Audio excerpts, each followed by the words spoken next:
শুভ বিকাল বন্ধুরা। বিকালে বাজারে এসেছিলাম, বাজার থেকে বাড়ি যাচ্ছি, দেখতে পাচ্ছ তো বাজার হয়ে গেছে আমাদের, বাজার নিয়ে বাড়ি যাচ্ছি আমরা। আমার বৌদি ওই যে সামনে যাচ্ছে, আমাদের আগে চলে গেছে, আমরা পেছনে পড়ে গেছি।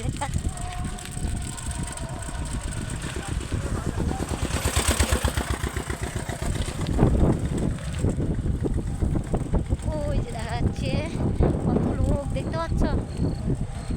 এই যে রাস্তা দেখতে পাচ্ছ, এই রাস্তায় সবাই ভিডিও করতে আসে, দেখতে পাচ্ছ? আমাদের এই রাস্তায় করতে হচ্ছে কত লোক, দেখতে পাচ্ছ? দেখা যাচ্ছে, দেখো ভিডিও করতে আসে এই রাস্তায়। বৌদি মোটা হয়ে গেছে, বুঝতে পারছো? পাচ্ছে না, বৌদি মোটা হয়ে গেছে, সাইকেলে কত মোটা হয়ে গেছে।